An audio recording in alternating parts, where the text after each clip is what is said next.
공포라디오 무익남 하드론 작가 장편 소설 기지 살인사건 3부. 뭐? 애기 울음소리? 나는 순간 최종사의 말이 떠오르면서 온몸에 조여드는 긴장감과 공포에 무슨 말을 더 해야 하는지 잊고 있었다. 아무것도 모르는 김병장은 가만히 수그린 자세를 유지하며 연신 수신 안테나를 이리저리 돌리며 소리의 근원지를 찾고 있었다. 무슨 재미있는 것이라도 찾느냐, 김병장은 천진스러운 모습으로 파괴적인 빗소리에서 정체모를 어떤 소리를 골라내고 있었다. 오케이, 찾았다. 김병장은 자신의 실력을 자랑이라도 하듯 싱글벙글한 모습을 한 채 나를 쳐다보았다. 그러나 곧 그는 나의 어두운 표정을 살피고는 안테나가 가리키는 방향으로 고개를 돌렸다. 씨, 놀래라. 김병장은 자신도 모르게 몸을 움찔하며 나의 존재도 무시한 채 욕설을 내뱉었다. 접시형 안테나가 사건 현장을 정확히 가리키고 있었기 때문이다. 야, 김병장, 정확히 어느 지점인지 찾아내봐라. 내 말에 김병장은 부릅뜬 눈을 한번 깜빡이면서 고개를 끄덕였다. 무표정한 얼굴로 두 눈을 부릅뜬 김병장의 표정은 그가 겁을 집어먹었음을 말해주고 있었다. 우리는 차량 내부에 우위와 우산을 꺼내 차에서 내렸다. 그리고 김병장은 천천히 소리의 진원지를 향해 발을 옮겼다. 진원지가 서서히 가까워 올수록 김병장의 발걸음이 느려졌다.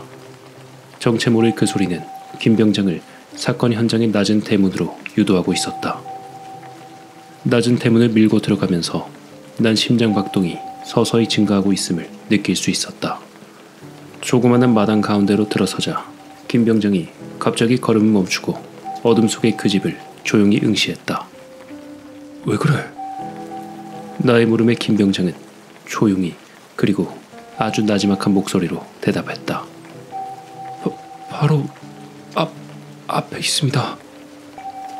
난 곧바로 손전등을 전방을 향해 비추었다. 작은 툇마루가 눈에 들어왔지만 아무것도 보이지 않았다. 너 이 자식 고양이 울음소리를 착각한 거 아니야? 그러자 김병장은 전방을 주시한 시선을 돌리지 않은 채 대답했다. 고양이 아닙니다. 바로 우리 코앞입니다. 난 계속하여 전방 주변을 손전등으로 비추며 무엇인가를 찾아내려고 애를 썼다. 소리가 끊겼습니다. 헤드폰을 쓰고 있던 김병장이 멍하니 한마디 내뱉었다. 난 잠시 동안 손전등이 비추어진 툇마루 주변을 멍하니 응시했다. 빗소리 외에는 아무것도 들리지 않는 묘한 정적이 감돌았다. 중대장님, 못 들으셨습니까? 상당히 크게 들리던데 말입니다. 헤드폰을 내가 쓴 것도 아닌데 어떻게 들어?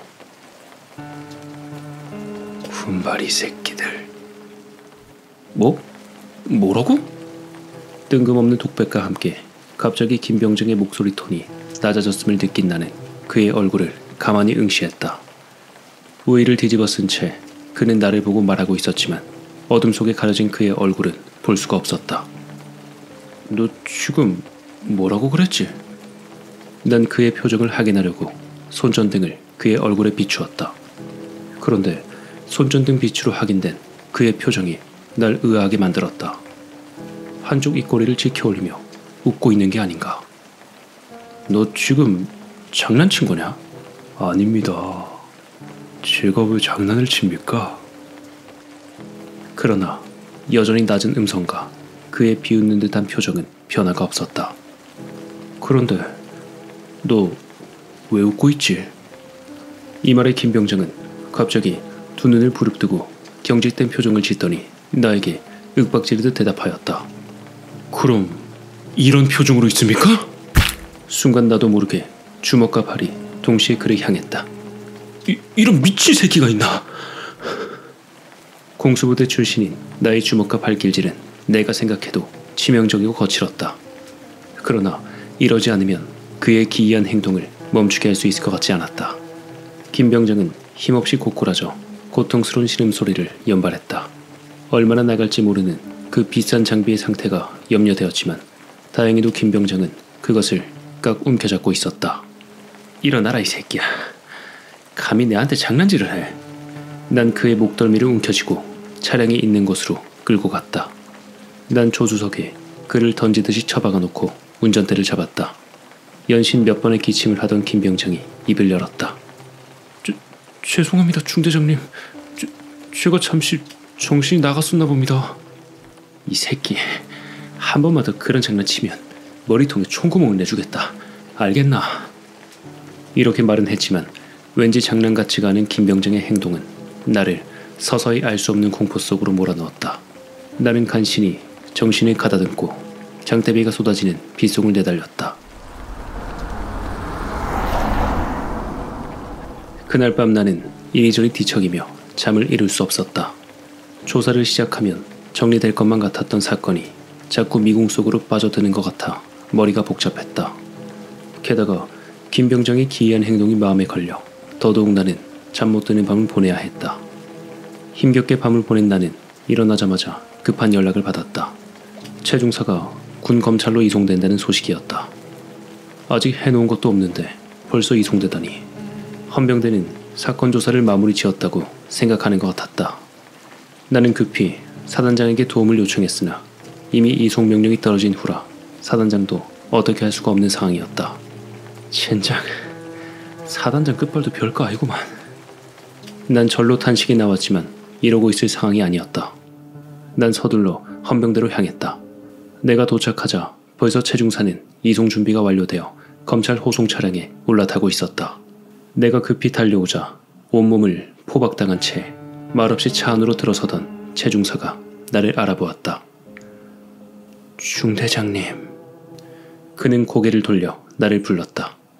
그에게 무슨 말이라도 해야겠는데 난 아무런 말도 내뱉을 수 없었다. 다시 돌아오겠습니다. 한쪽 입꼬리를 올리고 진한 미소를 지으며 나를 바라보는 그의 표정에서 난 알 수 없는 두려움이 몰려왔다. 다시 돌아오겠다며 말하는 미소 짓는 저 표정. 저게 내가 아는 살인을 저질러 죄책감에 시달리던 최중사란 말인가? 어떻게 지금 이 상황에서 저런 표정을 지을 수 있단 말인가? 난 머릿속이 믹서기로 갈려진 것처럼 뒤죽박죽이 되는 기분이었다. 문득 지금 저 한마디가 마지막이 될 수도 있다는 생각이 들자 난 그제서야 그를 향해 입을 열었다. 그래, 다시 보자. 행운을 빈다.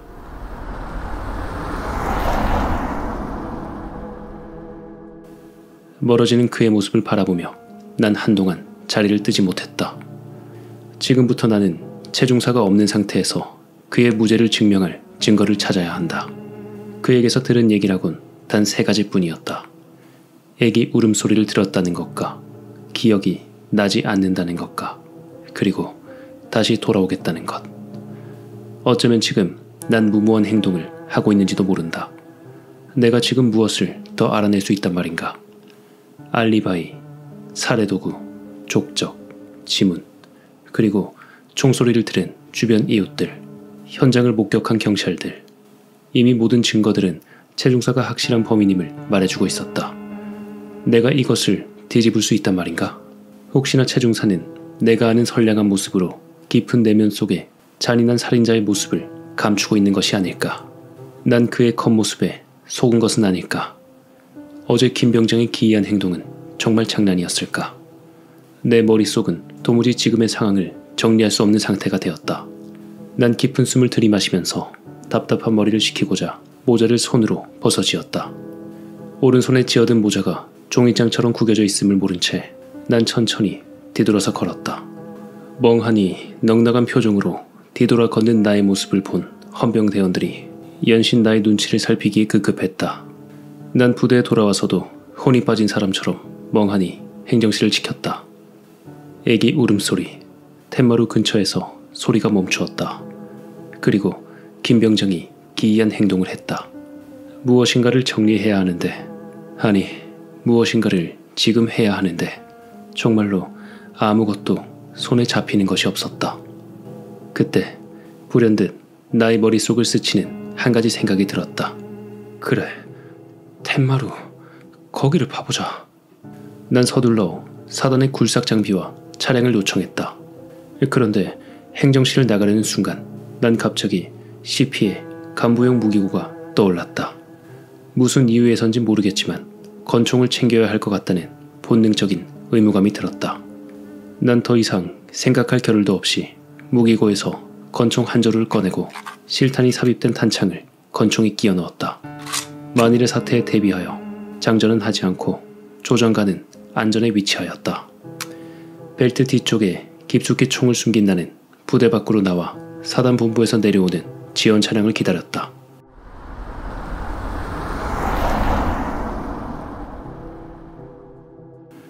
본부 차량이 눈앞에 나타났다. 서서히 가까워지는 지원 차량을 바라보고는 난 놀라지 않을 수 없었다.